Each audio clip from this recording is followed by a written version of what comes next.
del tercer templo de Jerusalén. Y traje un video. Usted puede irse a YouTube, hermano, y ahí buscar estos videos que tengan que ver con el instituto del templo de Jerusalén. Y usted va a aprender mucho, pero le traje porque me pareció que es el más detallado que nosotros tenemos o que hay ahí para poderlo presentar.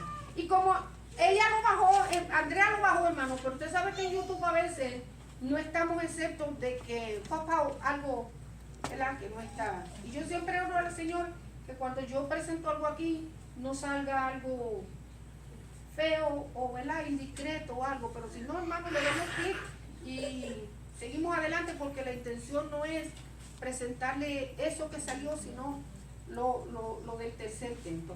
Entonces, yo quiero que nosotros miremos Apocalipsis 11, capítulo 11, verso 1, y allá abajito tenemos unas cuantas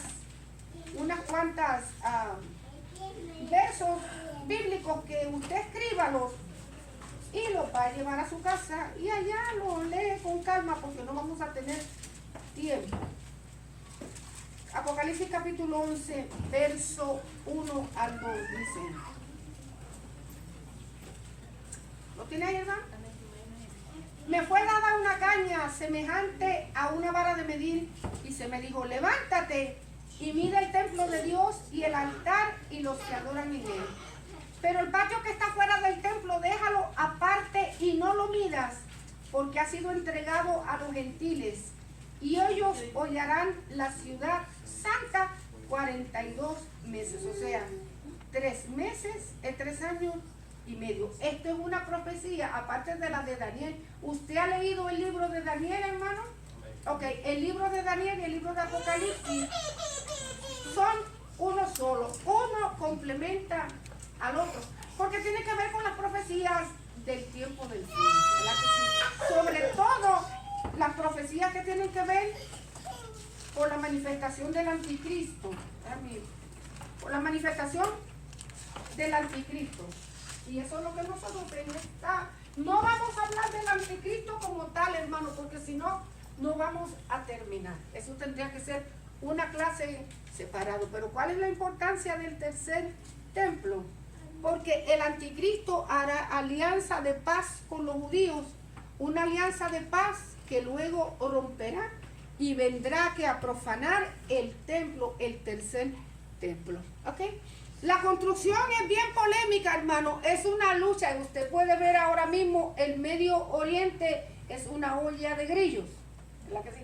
El Medio Oriente, hermano, es un lugar bien delicado, que cualquier cosita puede encender la llama de una tercera guerra mundial, ¿verdad que sí? Porque hay muchos países envueltos en este asunto, aunque es un conflicto entre los países árabes musulmanes y los países e Israel, pero hay una organización que se llama Naciones Unidas, que es la que está ahí aparentemente deteniendo, hermano, la explosión de una tercera guerra mundial. Entonces a ningún país le conviene en este momento, cuando la economía está tan pobre, ¿verdad? Y cuando hay una falta de liderazgo mundial. Vamos a hablar de historia, ¿verdad? No vamos a entrar en lujo de detalles, porque a mí no me gusta mucho la historia. Yo la leo porque la tengo que leer. Pero es bueno saber, ¿verdad? Es bueno saber a dónde nosotros estamos parados. La Biblia dice: orad por la paz de Jerusalén. Y nosotros, como creyentes, amantes del Dios Todopoderoso, debemos orar por la paz, ¿verdad?, de la nación de nuestro Señor Jesucristo. Sobre todo, hermano, toda la expectativa de que estos son señales que el Señor nos advirtió. Y la semana pasada estamos hablando de las señales del fin, señales que nos dan pautas de que el Señor Jesucristo viene más pronto de lo que nosotros pensamos. ¿Verdad que sí? El Señor dijo, ¿no? Jerusalén es la señal más factible que nosotros tenemos, aparte de que la guerra, porque usted va a decir: guerra, siempre han habido guerra, hambre, siempre han habido guerra, problemas, siempre ha habido, pero mira Jerusalén, el Señor dijo, cuando ya la higuera florece y sus ramas están tiernas, ¿porque qué? Porque el verano está cerca. Entonces es como el reloj profético de Dios, Jerusalén. Ok, la construcción del tercer templo de Jerusalén es bien polémica y trae muchas situaciones y no es tan fácil ceder el terreno para que se construya el tercer templo, porque esto implica o relaciona o envuelve cuestiones religiosas, políticas y geopolíticas. ¿Qué quiere decir la palabra geopolíticas? Cuestiones religiosas la entendemos, ¿verdad? Y ahorita vamos a hablar de ellas. Cuestiones políticas también, pero geopolíticas. ¿Qué quiere decir eso? Con terreno, yo no me equivoco. ¿Perdón? Con tierra, no. Tiene que ver con tierra, ¿verdad? Geográficos, factores geográficos que influyen en la política y que pueden ser y causar conflictos. Ahora mismo, ¿cuál es el mayor conflicto que hay entre Jerusalén y los países islámicos? Palestina sobre todo. ¿Cuál es la guerra que se trae? No sabe cuál es la guerra. Arriba Jerusalén, bendice la paz de Jerusalén, pero no sabemos ni qué es lo que está pasando ahí. ¿Cuál es el problema? Que están peleándose territorios ocupados que le pertenecen desde el principio porque Dios se las dio a Israel. Dios se las dio a Israel. Sin embargo, los palestinos dicen, no, esta parte a nosotros nos corresponde. Fueron territorios que yo entiendo, hermano, que desde un principio estaban habitados por los palestinos, pero que Dios los quitó de ahí, Dios los desechó de ahí, los sacó de ahí y llevó a Israel a que los ocupara y se los dio. ¿Por qué? Porque de Jehová es la tierra y su plenitud, el mundo y los que en él habitan, y Dios hace con la tierra y con la gente lo que él quiere, lo que él sabe que debe hacer, y se los entregó a Israel y le dio profecía de que en un futuro ellos serían desarraigados, pero Dios los volvería otra vez a llevar a su tierra y que de ahí nadie los sacaría.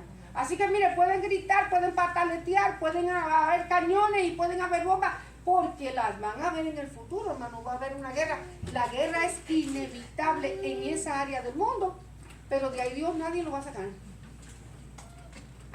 De ahí nadie los va a sacar porque esa tierra se lo dio Jehová. Pero ahorita mismo, hermano, hay que estar tratando con guantes de seda. Yo no sé si usted miró las noticias que hace poquito le dan al presidente de la nación, le dan la gloria de lo que pasó, pero realmente no fue el presidente de la nación el que logró el acuerdo de paz momentáneo, sino que fue su yerno, el esposo de la hija. ¿No escuchó? Ok, eso es otra historia. Tienen los ojos puestos en ese muchacho, porque sin tener un grado honorífico, sin tener una posición política, sin saber mucha política, logró que un tiempo de paz. Con ese hombre hay que tener cuidado. ¿Ok? Entonces vamos a hablar, si entendemos, ¿verdad? ¿Por qué no se edifica ahora mismo en Jerusalén un tercer templo? Porque hay muchos factores en riesgo, sobre todo la paz del área, y no solamente de esa área, sino de todas las demás naciones. Porque será un conflicto grande, será un conflicto bélico grande y difícil. Entonces lo están tratando con guantes de seda. Usted ve que sale una chispa, inmediatamente la ONU manda representantes, mandan allá, porque esto no es un conflicto solamente entre Venezuela y Estados Unidos, esto es un conflicto mundial, pero que va a empezar ahí, ¿no? Entonces, por eso es que es tan difícil. Lo que vamos a hablar del primer templo y del segundo templo. El primer templo todos nosotros lo conocemos, que fue el templo que David quiso construir, mas Dios le dijo que no lo iba a construir él, sino que uno de sus descendientes lo iba a construir, el templo de Salomón. Aunque Salomón lo construyó y dirigió la obra, realmente quien preparó todo fue David. David juntó el oro, David juntó la plata, David juntó las piedras preciosas, David hizo las piedras, David dejó todo preparado para la construcción. Cuando ya le estaba listo, Dios le dijo, tú no lo vas a construir. Fíjate que así es Dios, ¿verdad? Nosotros pues estamos conformes con lo que Dios, en el corazón de él estuvo siempre levantarle casa a Jehová. Y decía, ¿cómo es posible que yo tenga un templo, una casa tan linda y un palacio tan hermoso y Jehová vive en tienda? Yo no puedo entender eso. Yo quiero hacer casa y Jehová le dijo, no.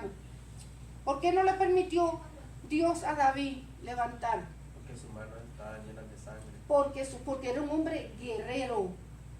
derramaba sangre, pero derramaba sangre porque estaba defendiendo a su pueblo y a su nación.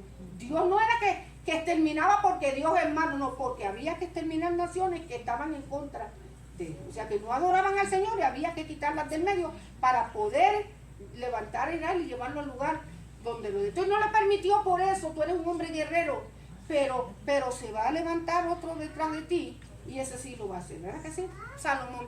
Ok, entonces este fue construido alrededor del año 957 antes de Cristo. Acuérdense que antes de Cristo los años iban para atrás.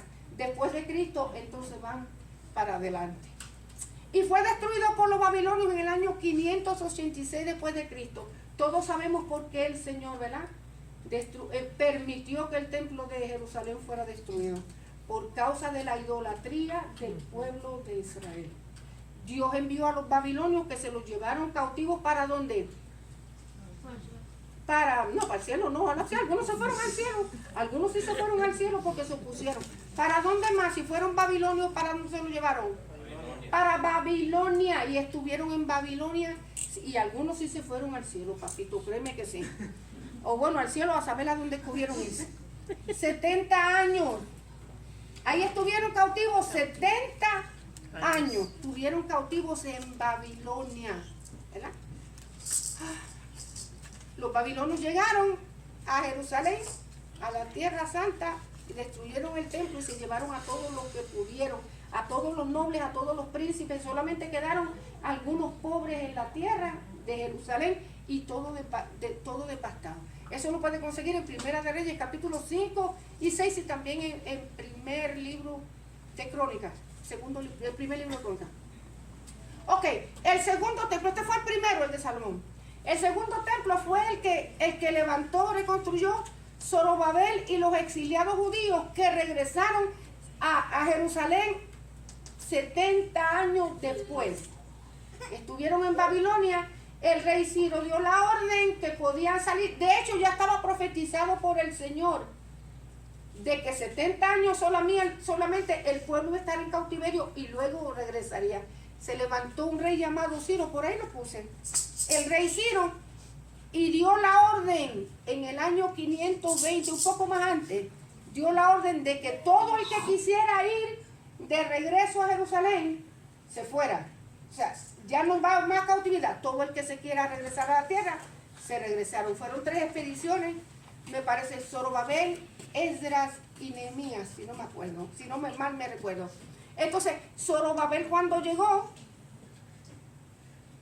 comenzó a levantar el segundo templo, que no era con la misma gloria, ni era con la misma hermosura, ni era con la misma belleza del que había hecho Salomón, pero era templo. La Biblia dice que cuando los ancianos que se acordaban del primer templo vieron que estaban levantando, lloraban y gritaban de alegría, porque ellos recordaban lo bonito que había sido y lo bonito que era tener un lugar donde adorar al Señor. Eso fue en el año 520 antes de Cristo.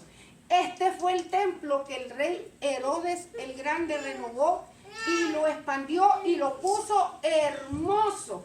Este fue el templo donde el Señor Jesucristo limpió y sacó los mercaderes y visitó en varias ocasiones el templo, que se conoce como el templo de Herodes, pero realmente no fue Herodes. Herodes solamente lo remodeló y lo hizo más grande. Era el templo de bueno, le dicen templo de Zorobabel, tampoco era que era de Zorobabel, pero él lo levantó junto con los demás exiliados. Usted ve la historia de este templo en el libro de Esdras y Nehemías. Lea los 2 libros porque los 2 se tratan de lo mismo. Ok, ¿qué ha pasado con este templo? Este templo fue destruido por los ejércitos romanos con el general Tito, ¿verdad? Al mando, general Tito. El general Tito. En el año 70 después de Cristo, el de Zorobabel, el que Herodes el Grande puso. ¿Se acuerda cuando el Señor dijo? Yo creo que lo dije la semana pasada. Los discípulos le enseñaron el templo. Mira para allá, qué templo más hermoso, qué paredes, qué piedras, qué belleza. ¿Qué fue lo que le contestó el Señor?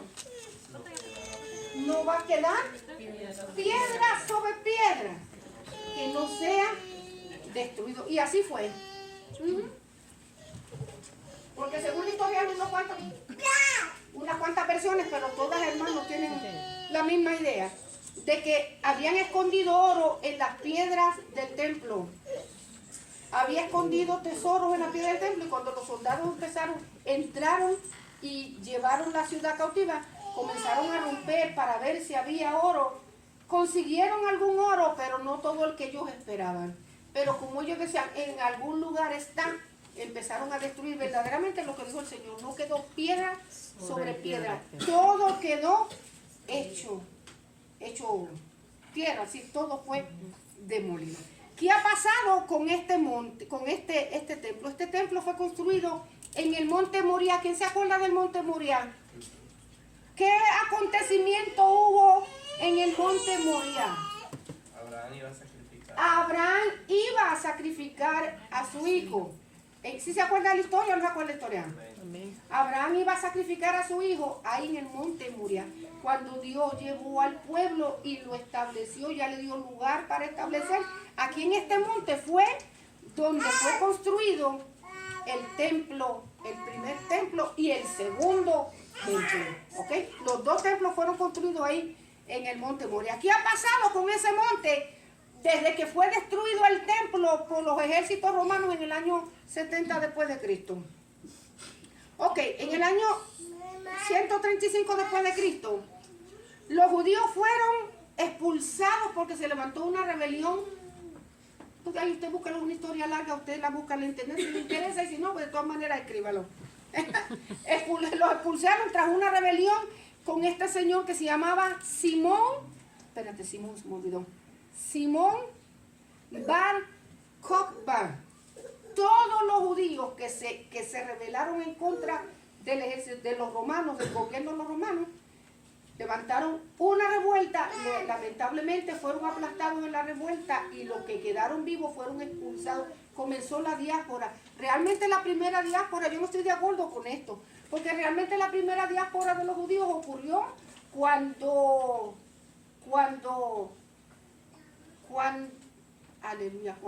Pablo comenzó, cuando Nerón le pegó fuego a la ciudad y comenzaron a perseguir a los cristianos. Fueron saliendo y corriendo por la acusación de que le pegaron fuego a Roma a los cristianos. Otro porque empezó la persecución en contra de los cristianos y fueron saliendo. La primera diáspora comenzó ahí. Pero esta revuelta ocasionó muchos muertos y que muchos judíos fueran expulsados de la ciudad. Del siglo IV al siglo VII después de Cristo, el monte estuvo en ruinas, pero bajo el dominio del Imperio Romano.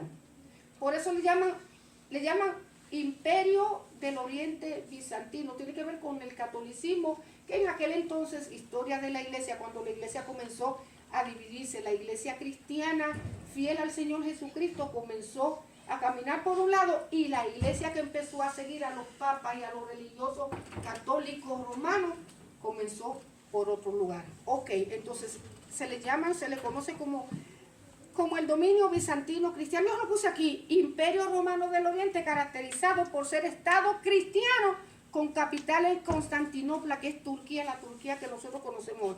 Ellos tomaron dominio de ese monte que no había nada, pero estaba en ruinas, pero era importante. Oye, era importante en el centro de Jerusalén. En el año 638 después de Cristo comenzaron las conquistas musulmanas. El califa Umar, yo creo que usted lo tiene que haber escuchado, ese hombre, destinó el monte al culto islámico. Y desde entonces el monte está dominado por los musulmanes. Tiempo después hicieron la construcción de la cúpula de la roca y la mezquita de Al, y también se conoce como la mezquita de Umar. ¿Lo han escuchado? Que es ese edificio, a ver, yo le puse allí. Mezquita de Umar. Un centro religioso muy importante y muy sagrado para los musulmanes. Esa es la mezquita de Umar. Usted mira en la ciudad de Jerusalén y resalta, no es porque sea judía, es una mezquita musulmana, ¿verdad? Ahí se adora, ahí se practica el Islam. Está construida porque como cayó en la conquista musulmana, el territorio estaba vacío, estaba despoblado, estaba deshabitado. Ellos al tiempo levantaron esa mezquita, la cúpula de la roca y la que son dos edificios que son muy importantes en el ámbito sagrado para los islámicos. ¿Por qué no pueden despojarlos de allí si sería fácil enviar 2 bombazos y sacar la mezquita del medio? ¿Por qué no se puede? Por lo que le expliqué primero. Porque eso es un lugar muy delicado. Hay muchas cosas en juego, no solamente cuestiones políticas, sino religiosas, y eso es como levantar un conflicto que no va a tener fin. Que el único fin para terminar el conflicto sería entrar todas las naciones, hermanos, porque eventualmente esto va a ser como un efecto dominó. Este cae, tenemos que defendernos. Todas las naciones, todos los países se van a ver involucrados, y en este momento ningún país quiere volver a entrar en guerra. Estamos. Que por eso es que es tan delicado. No es que a Israel le falte valor para meterle 2 bombazos y sacarlo del medio, porque en definitiva está en su territorio. Estamos. A pesar, fíjense, de que esto está controlado, por una organización que puse el nombre, por una organización que se llama, ya lo voy a decir, es un nombrecito, yo no lo sé pronunciar, hermano, yo no hablo árabe, pero se llama así.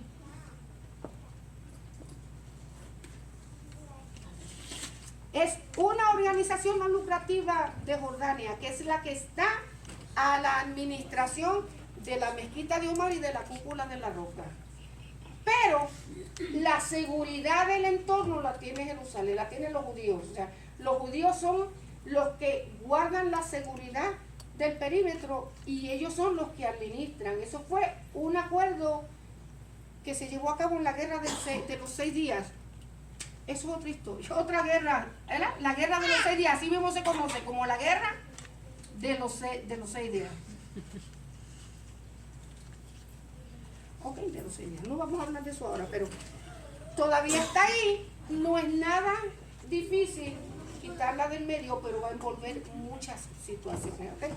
El siglo XII fue usada como cuartel por los templarios cristianos durante las cruzadas. ¿Qué eran las cruzadas? Aquí se lo puse. Campañas militares impulsadas por la Iglesia Católica para recuperar Tierra Santa. ¿Sabe que otro nombre que se le da muy a menudo a la tierra de Israel es Tierra Santa, Jerusalén? ¿Sí lo he escuchado? Voy para Tierra Santa, yo te saco dónde va. ¿Ok? Ok, hasta hoy el monte del templo permanece bajo el control musulmán y destinado al culto islámico. Es la única parte de Jerusalén que está controlada por ellos. ¿Por qué es tan polémica? Ya le dije, la reconstrucción del tercer templo. Por los conflictos, sobre todo porque está esa construcción aquí en el Monte Moria y precisamente porque está ubicado en la ciudad vieja de Jerusalén. Para los judíos es el lugar religioso más sagrado donde tuvieron sus templos y ellos quieren y anhelan. ¿Es que puedes hacer el templo más al ladito? No, hay que hacerlo aquí. ¿Por qué? Porque Jehová dijo que era aquí. Y miren que han tratado, puedes hacerlo, es aquí donde Jehová dijo. Y aquí es, y punto. Parece familia de nosotros, es aquí en ningún sitio, es aquí. Porque para ellos que es algo religioso muy importante, eso es parte de la tierra que Dios les dio. Y yo sin duda, ahí lo van a hacer, hermano. Espero no estar aquí, pero ahí lo van a hacer. Para los musulmanes, este es el lugar más sagrado. Ahí se ubica la cúpula de la roca y la mezquita de Aqsa. Y donde según ellos, la tradición, el profeta Mahoma ascendió al cielo. Entonces ellos dicen, aquí Mahoma ascendió, aquí Mahoma fue nuestro profeta, aquí la vamos a levantar. Y como el territorio estaba vacío y ellos lo ganaron en una guerra, levantaron así, mano, volando, ¿ok? Remover o construir el templo significa remover o afectar esas estructuras islámicas, considerando como una agresión contra el Islam y podía desatar en una guerra internacional. Ya yo eso se lo adelanté. Ahora, ¿qué dice la Biblia? Ya le voy a poner el video. ¿Qué dice la Biblia? ¿Habrá un tercer templo? Sí, sí. El anticristo haría lance de paz, que luego romperá, profanando el templo. Usted va a Daniel, las profecías de Daniel. Segunda de Tesalonicenses 3 al 4 y Mateo 24, 15, el Señor habló, ¿verdad? El Señor habló de la profanación del tercer templo. Entonces, la Biblia nos habla y nos dice que sí va a haber un tercer templo. ¿Cómo lo van a hacer? ¿Cuándo lo van a hacer? ¿De qué manera se va a mover todas esas estructuras? ¿Cómo es? Un terremoto. Ya la verdad que, hermano, no sé. No sé, pero de que se va a mover, se va a mover, porque ahí se va a construir el tercer templo. Entonces yo quisiera que nosotros viéramos. A ver, ¿encontraste la otra o solamente esa? Esa es la mezquita. Ah, ok, esa es la mezquita y la otra es la cúpula. Ajá. Ok, y la otra es la cúpula. Ok. No sé si usted cuando ha ido por la 281 para arriba, me parece que usted ha visto al lado derecho, ¿verdad? Yo he visto Algo varias. parecido a ello. Hay Ok, como es tres, una mezquita, tres he visto yo de una esas. mezquita musulmana. Ok, entonces yo le traje un videito. Vamos a hablar del anticristo, pero la semana que viene de la profecía de Daniel, ¿ok? Ahora lo que quería era que habláramos del tercer templo, porque es necesario que el tercer templo se levante. Cuando no sabemos ni cómo, pero se va a levantar, hermano. ¿Ok? Ya usted sabe, si sale algo que no es propio, mamita, pila, o yo no se me entretenga, usted lo borra y seguimos. ¿Ok? Sí, hermano, yo no tengo control sobre eso. Aunque Andrea lo bajó y lo editó, pero, ¿verdad? You never know. Ok, vamos.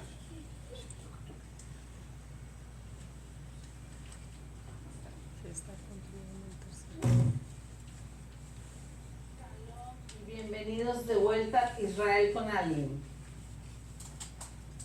Realmente se está construyendo el tercer templo de Jerusalén. Hoy vamos a conocer toda la verdad sobre los preparativos para la construcción del tercer templo. Vamos a descubrir qué es real y qué es falso y entrar en el instituto del templo para ver los preparativos con nuestros propios ojos. Entonces, si están preparados, comencemos.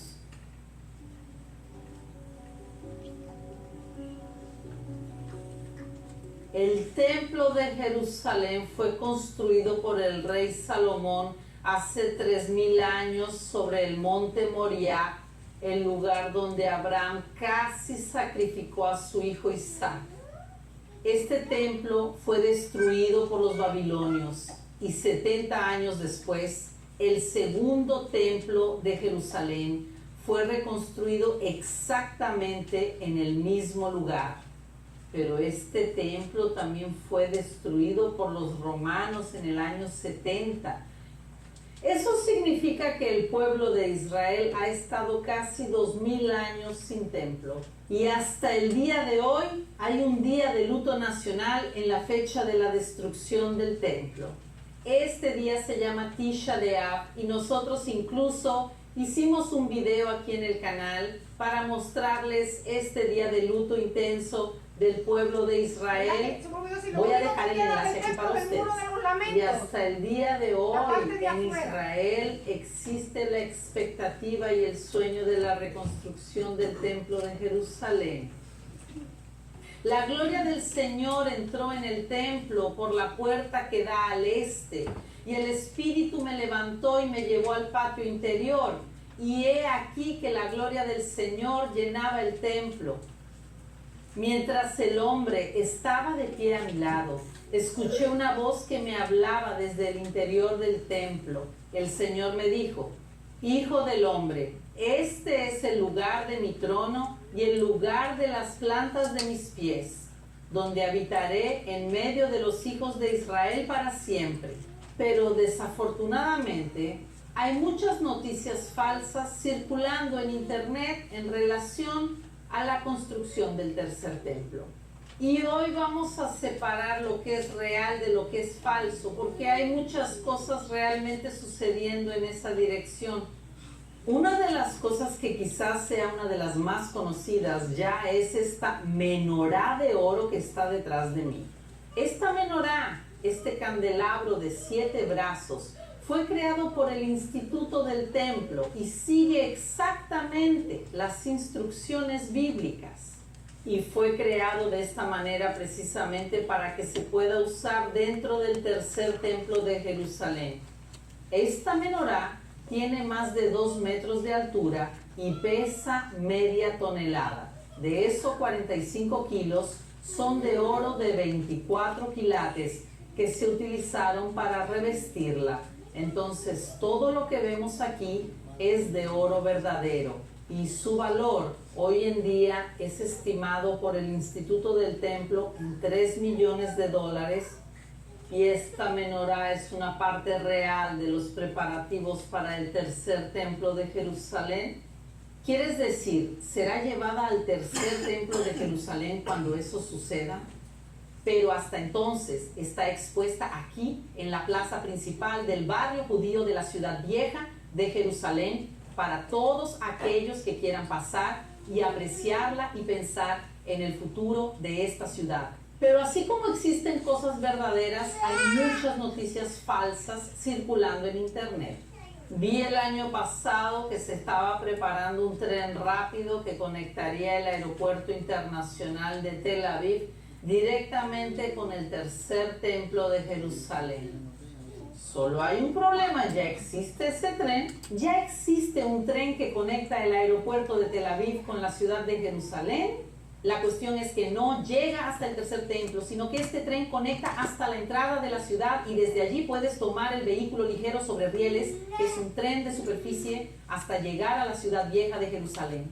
Entonces, esas noticias eran falsas porque el tren ya existe desde hace mucho tiempo y el tren no fue hecho específicamente para el proyecto del tercer templo de Jerusalén. Y ese es el punto principal. ¿Por qué? Porque el gobierno de Israel no participa en nada, pero absolutamente nada que ver con el proyecto del tercer templo. No quieren participar porque temen que su participación genere conflictos con los musulmanes locales y también con los países árabes y musulmanes vecinos. Por eso, todo el proyecto del templo es realizado por organizaciones privadas y ONGs. Y de estas organizaciones que realmente se están preparando para la reconstrucción del tercer templo de Jerusalén, la más importante, sin duda alguna, es el Instituto del Templo, a donde vamos ahora.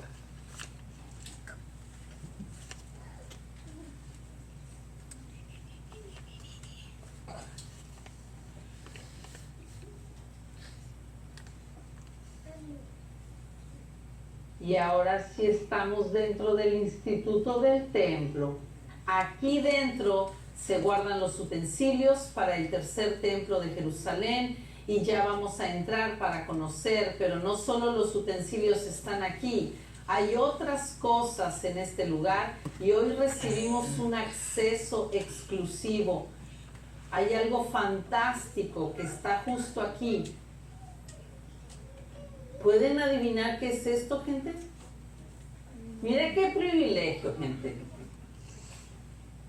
Esto es el plano de la construcción del tercer templo de Jerusalén. Estos son los planos de la construcción del templo realizados en colaboración con el arquitecto Shmuel Balsa. Y ahora quiero abrir uno para ustedes. Recibí autorización para hacer esto. Así que exclusivamente aquí en Israel, con Alim, tenemos aquí parte del plano del tercer templo de Jerusalén y es un proyecto gigantesco. Así que esta es una pequeña parte de él. Y como pueden ver, los planes están en papel, pero también están saliendo del papel. Y eso es lo que vamos a ver ahora. Vamos allá, gente.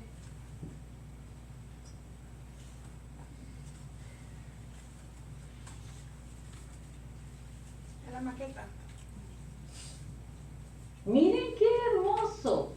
Entrando aquí, una de las primeras cosas que vemos es este modelo.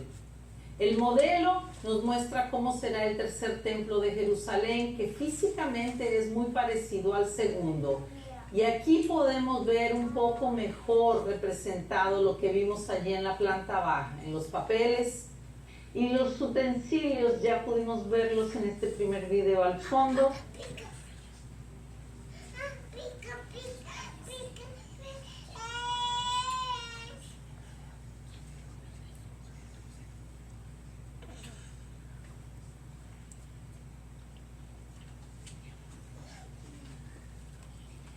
Cuando pensamos en la construcción del tercer templo de Jerusalén, pensamos en la construcción del edificio, es decir, la planta baja, la construcción del edificio físico, pero no es solo eso. El templo de Jerusalén es un templo extremadamente complejo, con todos los utensilios que iban dentro de él, desde la pala para sacar cenizas, los utensilios para guardar la sangre, el aceite de oliva y también las ropas de los sacerdotes del templo. Es decir, todo está muy bien pensado y por eso aquí vemos algunos ejemplos de estos utensilios y de estas ropas siendo hechas. Todo esto, gente, es parte a través del objetivo del Instituto de la Construcción del Tercer Templo. Por ejemplo, esta ropa hermosísima y lujosísima es la ropa del sumo sacerdote del templo de Salem, lo que llamamos en hebreo Cohen Agadol. Y su ropa estaba hecha con lo mejor de lo mejor que esa época, y hasta el día de hoy en realidad tiene para ofrecer. Todo lo que vemos aquí dorado, gente, es oro. Todo lo que estamos viendo aquí es oro, e incluso los hilos dorados que están viendo son hilos de oro. Las tintas de Trelleborg-Gammon son tintas producidas de una manera hasta los días de hoy también manualmente. Cuestan mucho dinero. Y aquí al frente vemos el pectoral del sumo sacerdote con 12 piedras, preciosas y semipreciosas. ¿Por qué 12 piedras? Si miramos de cerca, vemos que en cada una de ellas está escrito el nombre de una de las 12 tribus de Israel, y el sumo sacerdote personal solo puede haber uno en el templo, y por eso de esta ropa maravillosa solo produjeron una. Ahora, si miramos hacia el otro lado, tenemos aún una ropa bellísima, también hecha con tejidos muy buenos. Esta ropa era usada por los Cohen, por los sacerdotes del templo de Jerusalén. Y Cohen era una familia. Eso significa que había varios Cohens, varios sacerdotes trabajando al mismo tiempo dentro del templo de Jerusalén. Y por eso de esta ropa se hizo más de una. Tienen algunas copias guardadas aquí en el propio instituto. Pero una cosa hermosa que hicieron es que permitieron que los Cohens, que son descendientes directos de los sacerdotes del templo de Jerusalén, pudieran venir aquí y comprar y recibir sus propias ropas. Es increíble pensar que hasta el día de hoy sabemos quiénes son los Cohen y quiénes son los Levi, quiénes son los sacerdotes y quiénes son los levitas. Tenemos estas generaciones hasta el día de hoy, y por eso las personas que son directamente descendientes de los sacerdotes pueden venir a identificarse aquí en el Instituto del Templo y recibir su ropa. Una ropa hecha exactamente a medida, pero que no pueden usar en el día a día, gente. Esta ropa tiene que estar guardada para la construcción del tercer templo de Jerusalén. Pero en caso de que esto realmente se concrete, estas personas ya estarán listas con su ropa en casa, listas para subir al monte del templo. Entonces sabemos quiénes serán los levitas y los sacerdotes del templo de Jerusalén. Ya tienen sus ropas listas. ¿Pero eso es suficiente? Por supuesto que no. También necesitan... Hermana, Hasta ahí llegó, pastor, el video. ¿hasta ahí llegó? Ah, no bajó completo entonces. ¿No bajó completo? No. La historia continúa. ¿Perdón? La historia continúa. No bajó, miren, no bajó. no bajo. No me atrevo a poner la continuación, sé que la encontramos porque no sé lo que traiga, hermano, ¿verdad? Andrea fue la que bajó. Pero para que usted vea, hermano, ya todo está listo. Incluso ahí como ella estaba mencionando, hay familias completas que se han ido a inscribir porque son descendientes, hermano, de los sacerdotes. Tienen que probar, hermano, tienen que probar. Mucha gente ha ido, pues mire, hermano, guarde silencio. Sí. Él se queja con todo el mundo porque él no puede avanzar, pero digo, si se parara, si usted gateara, usted podía recorrer toda la cocina, pero como no quiere, bueno, pues ahí está. Mucha gente se ha presentado, hermano, con evidencia, pero realmente en su árbol genealógico no aparecen en sí que son descendientes, o no se han podido inscribir. Pero muy interesante, hermano, si usted quiere, vaya a la internet y busque así, Instituto del Templo de Jerusalén, y lo va a ver. Es la única entidad que está a cargo de todo lo que es los preparativos para el templo, porque como le mencionó ella y le estaba yo diciendo, el gobierno no quiere involucrarse para no echarle candela, para que no haya para que no lo vayan a tomar como una provocación, pues. Entonces ellos están separados, pero hermano, el pueblo quiere un pueblo más rico que el pueblo judío. Y el que está interesado en que se levante, las comunidades que están interesadas, que se levanten, hermano, son los que están financiando el proyecto. Si usted va a ir, mire, hasta las vacas están están en el proceso de crianza de las vacas rojas, que eran las que el Antiguo Testamento decía, las únicas vacas permitidas para los sacrificios dentro del templo. Genéticamente las prepararon y usted lo puede ver ahí en la internet, en un campo están ya criando la vaca. No me acuerdo bien el nombre, como dicen. Son vacas rojas, hermano. No son vacas así como las que usted y yo conocemos. Son una especie de vaca criada especialmente para eso. Pues que ya está listo. Nada más que lo que ellos están esperando, la construcción del tercer templo. Que cuando se dé, hermano, no sé. Pero indicio de que Cristo viene pronto. Así que, ¿verdad? Nos ayuda el Señor, hermano. Nos ayude el Señor. Si le quise presentar esto para que sepamos por qué el templo tiene que ser levantado, y luego la semana que viene entonces vamos a hablar un poquito del anticristo. No vamos a hablar detalladamente, hermano, porque el advenimiento del anticristo es muy detallado que ver el libro de Daniel y el libro de Apocalipsis. Y en una clase quizás de 40, 50 minutos no podemos hacerlo. Pero sí vamos a ver un poquito, ¿verdad? Cómo se relaciona el anticristo, se va a relacionar con el antiguo, con el tercer templo. Así que Dios me lo bendiga, hermano. Amén.